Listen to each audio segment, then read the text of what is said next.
এখন আমি আপনাদের সাথে শেয়ার করছি ছোট মাছের সুস্বাদু একটি রেসিপি। সুস্বাদু এই রেসিপিটি দেখে নেওয়ার জন্য কোনো প্রকার স্ক্রিপ্ট না করে সম্পূর্ণ ভিডিওটি আমার সাথে থেকে দেখে নিন।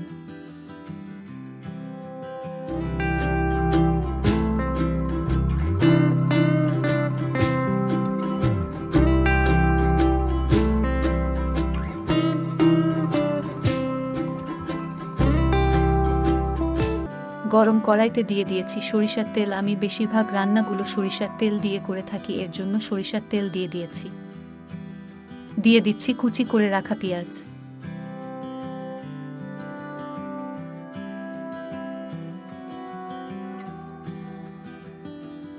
পেঁয়াজ কিছু টাইম ভেজে নিয়ে কুচি করে রাখা আলু দিয়ে দিচ্ছি।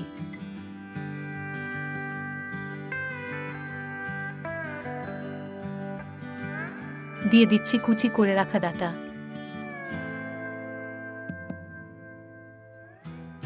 টেস্ট অনুযায়ী দিয়ে দিচ্ছি লবণ।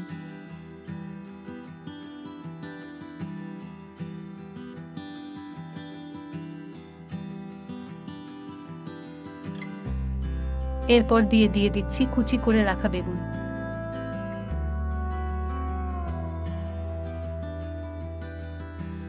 দিয়ে দিচ্ছি কুচি করে রাখা সিম।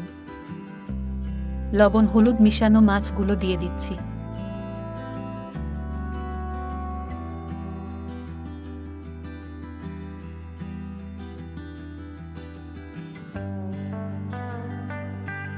ঢাকনা দিয়ে ঢেকে ভালো করে সিদ্ধ করে নিচ্ছি। কিছু সময় পর পর ঢাকনা তুলে নেড়ে দিচ্ছি, না হলে কড়াইতে লেগে যেতে পারে। ভালো করে ভেজে নিচ্ছি।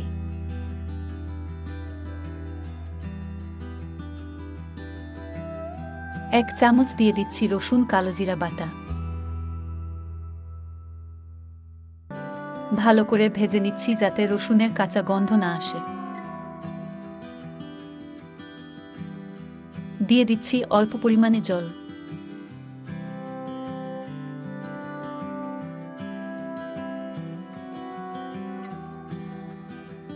এক চামচ দিয়ে দিচ্ছি হলুদের গুঁড়া।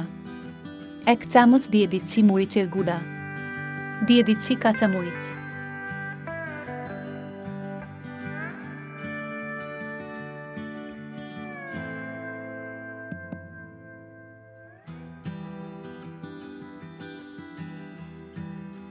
ঢাকনা দিয়ে ঢেকে ভালো করে সিদ্ধ করে নিচ্ছি।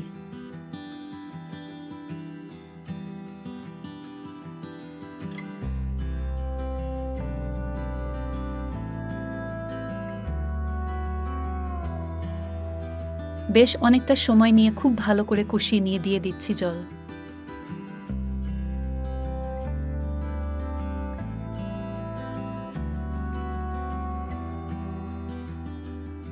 চুলার আঁচটা মিডিয়াম লোতে রেখে অনেকটা সময় নিয়ে খুব ভালো করে রান্না করে নিচ্ছি। তরকারিটা আরও সুস্বাদু করে তোলার জন্য দিয়ে দিচ্ছি অল্প কিছু ধনেপাতা। ধনেপাতা দিয়ে দেওয়ার পর কিছু সময় রান্না করে নেওয়ার পর চুলা বন্ধ করে নিচ্ছি।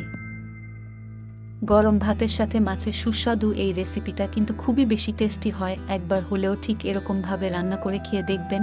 আর আপনার করা রেসিপিটা কেমন হয়েছিল অবশ্যই কমেন্টস করে জানিয়ে দিবেন। আমাদের চ্যানেলের ভিডিওগুলো দেখে যারা আমাদের সাবস্ক্রাইবার আছেন তাদের প্রতি অনেক অনেক ভালোবাসা। আর এখনও যারা আমাদের চ্যানেলকে সাবস্ক্রাইব করেননি তারা এরকম ধরনের সুস্বাদু রেসিপিগুলো পাওয়ার জন্য অবশ্যই আমাদের চ্যানেলটি সাবস্ক্রাইব করে আমাদের চ্যানেলের সাথেই থাকবেন।